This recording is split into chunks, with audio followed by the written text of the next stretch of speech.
Hello, welcome back to next video guys. In this video we are going to continue our session on 120 grammar rules. आज हम 18th rule number करेंगे which is the concept of between and from to to. ठीक है, तो ये सब चीजें हम आज डिस्कस करने वाले हैं. See, आपको यहां पे क्या पता होना चाहिए कि these are the combination. Between is a combination और between and is a pair. जब भी कोई सेंटेंस में बिटवीन यूज होगा तो कभी भी उसके साथ टू या कोई और चीज नहीं लगेगी. बिटवीन में हमेशा जैसे I was there between 10 to 2 AM. आप ये नहीं बोल सकते कि मैं वहां था 10 से 2 के बीच में मैं वहां था. तो यहां पे देखो, अगर आप जनरल पढ़ोगे, जनरली कहीं पे अगर ये लिखा होगा बिटवीन 10 to 2 तो आपको लगेगा कि it is a right sentence, you know, कि हाँ बिटवीन मतलब 10 से 12 बजे तक या 10 से 2 बजे तक मैं वहां था. तो ये सेंस बना रहा है, लेकिन this is wrong. This is purely wrong. Why? Because between हमेशा एंड के साथ जो है वो यूज किया जाता है. तो यहां पे होना क्या चाहिए, I was there between 10 and 2. I was there between 10 and 2 AM. ये आप यहां पे यूज करोगे. सो this is the rule number 18th, जहां पे मैं आपको बोल रहा हूं कि बिटवीन हमेशा एंड के साथ यूज किया जाता है. कोई भी अगर सेंटेंस है जहां पे बिटवीन का यूज किया जा रहा है तो वहां पे हमेशा हम एंड का यूज करेंगे रादर देन टू. कोई दूसरा भी जो है वो पेयर नहीं चलेगा.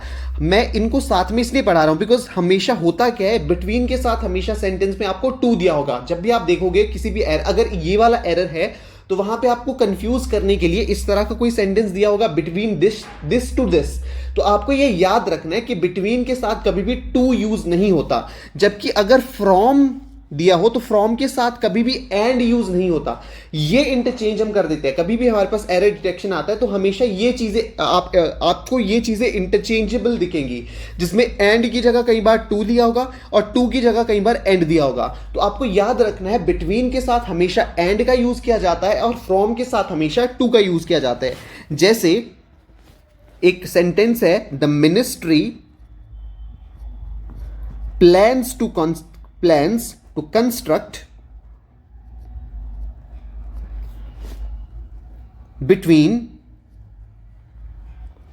15 and 60 cyclone shelters. तो मिनिस्ट्री प्लान कर रही है कि वो कंस्ट्रक्ट करेगी कितने, 50 से 60, बिटवीन 50 to 60. देखो बहुत इजीली अगर आप देखोगे ना, आपको सेंटेंस में ये दिया होगा बिटवीन 50 to 60, 50 से 60 के बीच में साइक्लोन शेल्टर्स मिनिस्ट्री डेवलप करने की, कंस्ट्रक्ट करने की बात कर रही है. तो आपको बहुत ये लगेगा कि हाँ ठीक तो है सेंटेंस, लेकिन आपको हमेशा याद रखना है बिटवीन के साथ आप एंड का यूज करोगे. जब भी बिटवीन के साथ अगर टू दिया है तो सेंटेंस इज रॉन्ग. इसी तरह से आपके पास जो है वो फ्रॉम हमेशा टू के साथ यूज होता है. जैसे कि I was travelling from Gurgaon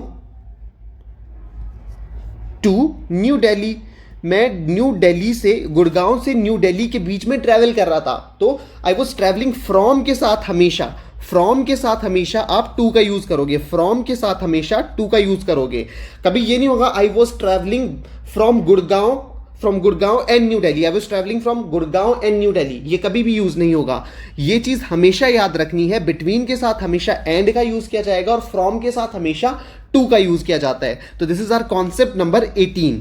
अगला कॉन्सेप्ट जो हमारा है that is the concept of looking forward to और अकस्टम्ड टू.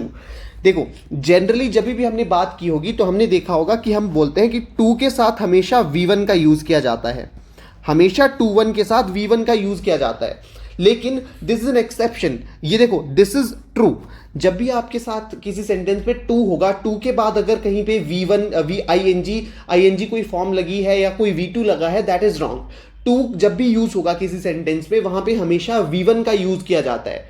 लेकिन दिस इज अ एक्सेप्शन. जब भी आपके पास लुकिंग फॉरवर्ड टू और अकस्टम्ड टू होगा, जब भी आपके पास लुकिंग फॉरवर्ड टू या अकस्टम्ड, ऐसे अकस्टम्ड टू, तो हमेशा इनके साथ हम V1 ing का यूज करते हैं. V1 आईएनजी का यूज किया जाता है। कोई भी सेंटेंस में अगर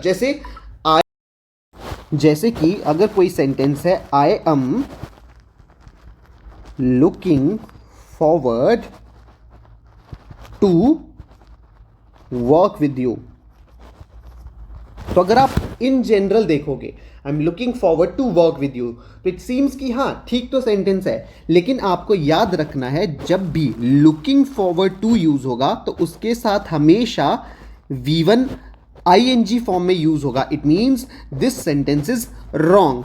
करेक्ट सेंटेंस यहां पे क्या होगा, I am looking forward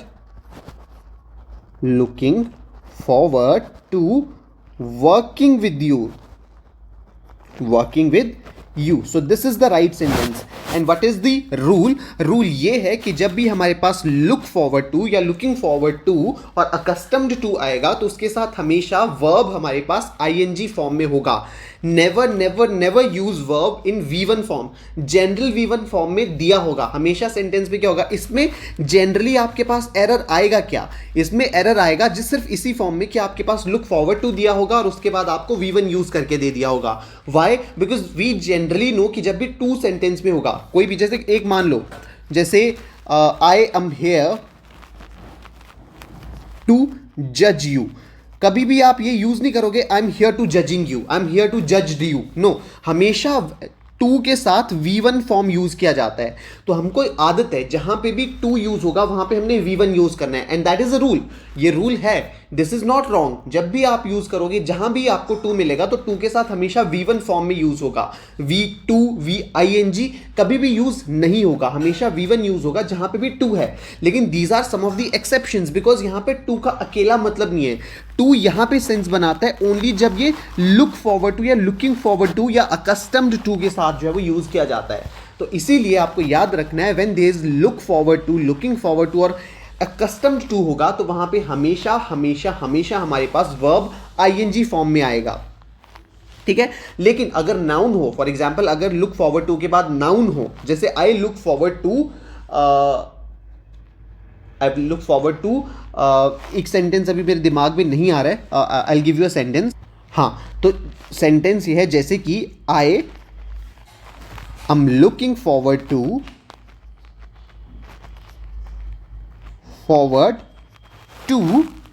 the weekend.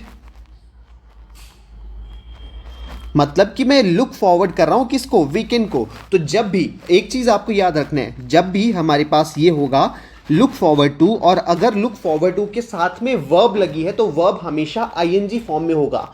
अगर हमारे पास लुक फॉरवर्ड टू है तो उसके बाद आप नाउन भी यूज कर सकते हो, तो नाउन तो ING में कभी कन्वर्ट होगा ही नहीं। तो लुक फॉरवर्ड टू के साथ जब भी वर्ब लगा है वो ING फॉर्म में होगा, या अकस्टम्ड टू के साथ कभी भी वर्ब लगा है तो वो ING फॉर्म में होगा। और लुक फॉरवर्ड टू के साथ हमारे पास नाउन भी यूज किया जा सकता है। तो ये वो नहीं है कि हमेशा वर्ब ही लुक फॉरवर्ड टू के साथ या अकस्टम्ड टू के साथ जो है वो आएगा। नाउन भी आ सकता है, लेकिन अगर वर्ब है तो वो ING फॉर्म में हमेशा यूज होगी। And it is really very important rule, because यहां से बहुत सारे एरर जो है वो पूछे जा सकते हैं। This is one of the favourite errors for the examiner. ठीक है, तो ये चीज रहेगी। दूसरा, अब अगला कॉन्सेप्ट है concept number 20, that is concept of plural nouns. देखो, हमारे पास ना कुछ ऐसे वर्ड्स होते हैं, फॉर एग्जाम्पल आपको मैं एक वर्ड देता हूं, the cattle is in the field. कि जो हमारे पास जीव जंतु है, कैटल का मतलब हो सकता है कि आपके पास जो मिल्क गिविंग कोई भी एनिमल है, फॉर एग्जांपल काओ को एक कैटल हम बोल सकते हैं। तो cattle is in the field, is it a right sentence? No, this is not a right sentence. क्यों? क्योंकि कैटल जो है वो खुद में ही एक प्लूरल नाउन है। मैं ये नहीं बोल रहा हूं कि this is a collective noun. Cattle खुद में एक प्लूरल नाउन है, और जब भी हम प्लूरल नाउन का यूज करते हैं तो हमेशा हमारे पास प्लूरल वर्ब का हम जो है वो यूज करेंगे। तो यहां पे करेक्ट क्या होगा? The cattle are in the field. और ये आपको पता चला क्यों, यहां पे आर सही क्यों है? क्योंकि जो कुछ वर्ड्स हमारे पास ऐसे होते हैं जो खुद में ही प्लूरल होते हैं, सॉरी कुछ नाउन्स हमारे पास ऐसे या कुछ वर्ड्स ऐसे होते हैं जो खुद में प्लूरल होते हैं।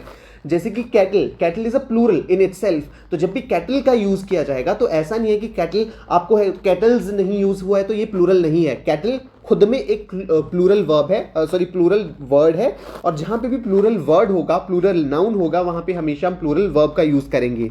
इसी के साथ हमारे पास जैसे the police is on the way, on the वे मतलब कि पुलिस रास्ते में ही है, कुछ एक दंगा हो गया वहां पे आप बोल रहे हो कि हाँ पुलिस रास्ते में ही है, तो this is also wrong sentence. Why? Because जो पुलिस वर्ड है, police is also a plural word, police खुद में एक प्लूरल है, तो इसका सही क्या होगा? The police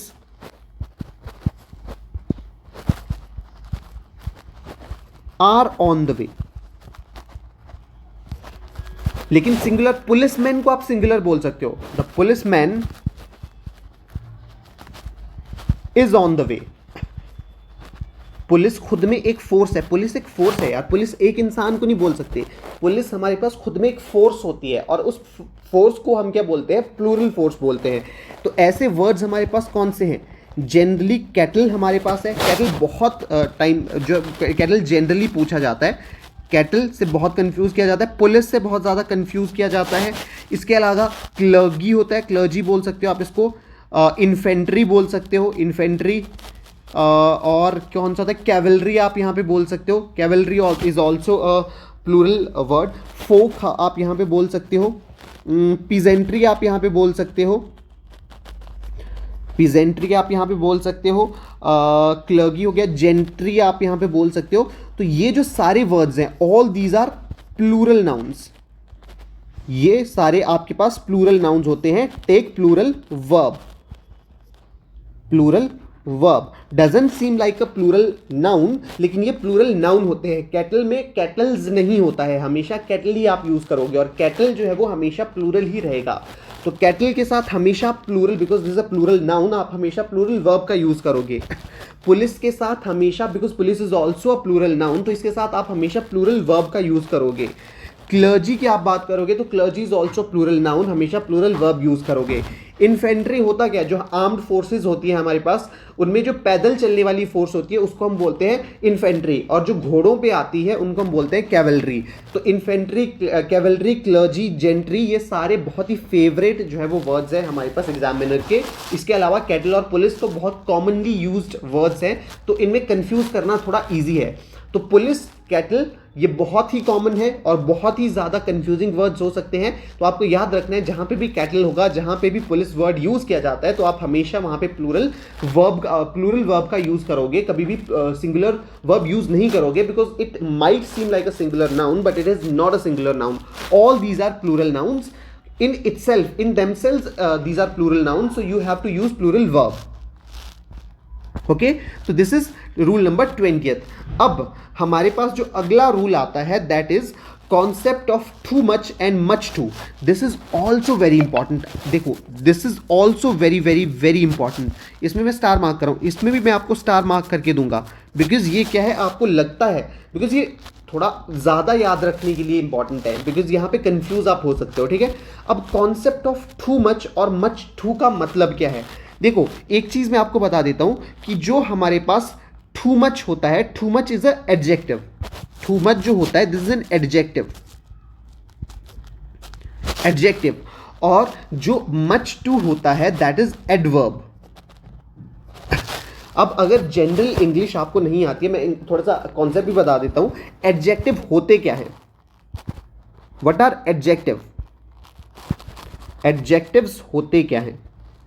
adjectives tell us about the noun, additional information आप बोल सकते हो,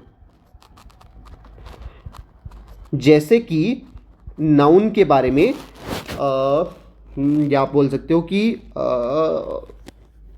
नाउन के बारे में आप क्या बोल सकते हो? She is really very beautiful. देखो, एडजेक्टिव्स हमारे पास नाउन की एडिशनल क्वालिटी को बताते हैं, जैसे कि मैं बोल सकता हूं यहां पे राधा इज वेरी ब्यूटीफुल। तो देखो, नाउन यहां पे क्या है इस सेंटेंस में? राधा। राधा नाउन है और राधा की क्वालिटी कौन सी हम बता रहे हैं, दैट इज वो खूबसूरत है, उसकी खूबसूरती जो है वो उसकी एडिशनल क्वालिटी है। राधा जो नाउन है उसकी एडिशनल क्वालिटी क्या है कि वो खूबसूरत है। तो यहाँ पे एडजेक्टिव क्या आएगा, एडजेक्टिव यहाँ पे आएगा ब्यूटीफुल। जैसे एक और सेंटेंस अगर मैं बोलूं कॉफी इज वेरी गुड, तो यहां पे नाउन क्या आएगा, नाउन जो आपका है दैट इज कॉफी, कॉफी हमारे पास नाउन है, लेकिन एडजेक्टिव यहां पे क्या आएगा जो एडिशनल क्वालिटी बता रहे हैं।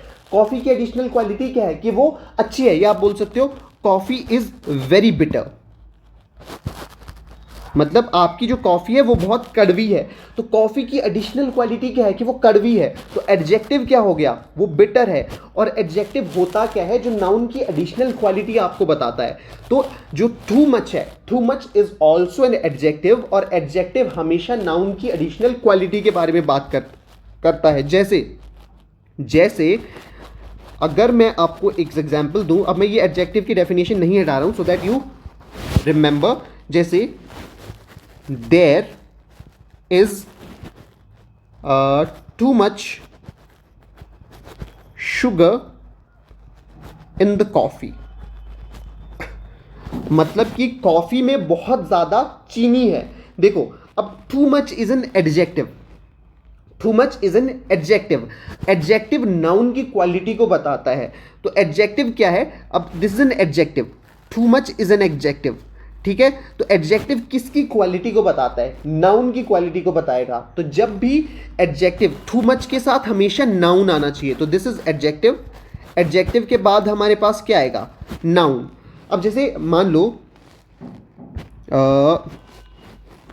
डिफरेंस आपको तब पता चलेगा जब मैं आपको मच टू की बात करूंगा, ठीक है। मच टू हमारे पास क्या होता है, मच टू हमारे पास वो क्वालिटी बताता है, मच टू हमारे पास हमेशा एडवर्ब की बात करता है। अब देखो, अब हम बात करेंगे मच टू की। अब देखो एडवर्ब्स होते क्या हैं, अगर मैं एडवर्ब्स की बात करूंगा तो एडवर्ब्स होते कौन से हैं, adverbs are those words who modify, adverbs modify, जैसे मैंने आपको बताया कि एडजेक्टिव्स मॉडिफाई करते हैं नाउन को या नाउन की एडिशनल क्वालिटी को बताते हैं। जैसे शुगर, शुगर की क्वालिटी क्या है कि वो बहुत ज़्यादा डाल रखी है, तो यहाँ पे शुगर जो है वो नाउन है, नाउन की क्वालिटी को कौन बता रहा है, वो बता रहा है हमारे पास एडजेक्टिव। तो एडजेक्टिव इज टू मच, लेकिन एडवर्ब की बात करेंगे तो ये मॉडिफाई करते हैं वर्ब को या ये मॉडिफाई करेंगे एडजेक्टिव्स को या फिर अदर एडवर्ब्स को। ये जो हमारे पास है ये या तो करेंगे हमारे पास मॉडिफाई किसको, ये मॉडिफाई करेंगे या तो वर्ब को या मॉडिफाई करेंगे एडवर्ब्स को या मॉडिफाई करेंगे अदर वर्ब्स को। जैसे अब देखो यहां पे अगर मैं बताऊं he is strong then I expected, मान लो ये मैंने लिखा। अब मुझे यहां पे बताओ यहां पे टू मच होगा या मच टू होगा। देखो अब हम किसी ही की बात कर रहे हैं, ही की जगह मैं मान लो यहां पे ही ना यूज करते हुए यहां पे मैं मोहित लिख देता हूं, Mohit is dash strong then I expected. देखो अब आपको थोड़ा सा डिटेल देखना है, Mohit is a noun, noun की क्वालिटी क्या है कि वो स्ट्रॉन्ग है। मोहित की जो, जैसे coffee is bitter, coffee was bitter, तो कॉफी की क्वालिटी क्या थी कि वो कड़वी थी, और कड़वी क्या हुआ, क्वालिटी जो है वो एडजेक्टिव है, तो यहां पे स्ट्रॉन्ग क्या आएगा, स्ट्रॉन्ग इज एडजेक्टिव। अब एडजेक्टिव को मॉडिफाई कौन करेगा, एडजेक्टिव को जो मॉडिफाई करता है उसको हम बोलते हैं एडवर्ब, और एडवर्ब कौन है, मच टू, समझ रहे हो। तो यहां पे आएगा Mohit is much too strong then I expected. तो ये चीज आपको याद रखनी है। अगेन मैं आपको फिर से एक बार रिवाइज करवा देता हूं होता क्या है। अब देखो यहां पे मैं एक आपको एग्जांपल भी दे देता हूं फिर से, आई ड्रैंक, अब मुझे बताना यहां क्या आएगा, coffee a day, I drank dash coffee a day, I drank dash coffee a day. अब देखो आप पीते क्या हो, आप पीते क्या हो, बहुत ज्यादा कॉफी, इसका मतलब ये टू मच और मच टू का दोनों का मतलब क्या है कि वो बहुत ज्यादा, तो इसका मतलब क्या है कि मैं बहुत ज्यादा कॉफी पीता हूं एक दिन में। अब देखो, कॉफी आप पीते हो और क्या पीते हो, बहुत ज्यादा, बहुत ज्यादा क्या पीते हो, कॉफी, बहुत ज्यादा क्या पीते हो, कॉफी। तो कॉफी की क्वालिटी या कॉफी को मॉडिफाई कर रहे हैं, कॉफी की एडिशनल क्वालिटी ये बता रहा है आपके पास। जो नाउन है, coffee is a noun, noun की क्वालिटी या नाउन को, हाँ नाउन की क्वालिटी या नाउन के बारे में एडिशनल इंफॉर्मेशन, एडिशनल इंफॉर्मेशन क्या है कि बहुत ज्यादा कॉफी, तो बहुत ज्यादा कॉफी, टू मच कॉफी या मच टू कॉफी, यहां आएगा too much coffee. Why? Because coffee को मॉडिफाई कौन करेगा, coffee is a noun, noun को मॉडिफाई कौन करेगा, एडजेक्टिव, और too much is an adjective. यहां पे मच टू यूज नहीं होगा because much too is an adverb. अब आपको समझ आ गया होगा। देखो, what is the difference between too much and much to? I think you get the point. If you don't get the point, I again make a video on that, और आई comment or something. If you have any doubt, you can write in the comment section also. Okay, तो ये चीज हमारे पास रहेगी, difference between too much and much too. Too much is an adjective, जबकि much too की बात करेंगे तो वो एन एडवर्ब है। टू मच एडजेक्टिव है तो वो एडिशनल क्वालिटी बताएगा नाउन की, लेकिन मच टू की बात करेंगे तो दैट इज एन एडवर्ब, जो कि हमारे पास मॉडिफाई करता है वर्ब को, किसी दूसरे एडवर्ब को या एडजेक्टिव को वो मॉडिफाई करेगा। So this is one thing. Okay, अब नेक्स्ट हमारे पास जो रूल रहेगा that is concept of one of the. देखो, concept, this is our last rule. 1 2 3 4, ठीक है, हाँ, पांचवा रूल है, लास्ट रूल हमारे पास, that is concept of one of the. One of the, देखो आपने बहुत बार, जब मैंने इसी लेक्चर में या किसी भी लेक्चर में, हमेशा वन ऑफ, बहुत बारी मैंने वन ऑफ दी का यूज किया है। वन ऑफ दी होता क्या है, वन ऑफ दी का मतलब क्या है? वन ऑफ दी होता है एक बहुतों में से, एक बहुत, बहुत, बहुत कैसे लिखते हैं, बहुत में से एक, बहुतों में से, मतलब कि बहुतों में से एक, वन ऑफ दी, किसी मतलब बहुत बड़ी ग्रुप में से एक जो इंसान है उसको हम बोलते हैं वन ऑफ दी। तो मान लो वन ऑफ दी, जैसे he is one of the best dancer in the bar. मान लो किसी बार में आप किसी का डांस देख रहे हो तो आपको लगा कि यार ये इस बार में सबसे अच्छा डांसर है, तो one of the best dancers होगा। हमेशा आपको याद रखना है, जब भी आपके पास वन ऑफ दी होगा तो आप हमेशा प्लूरल नाउन का यूज करोगे और सिंगुलर वर्ब का यूज करोगे।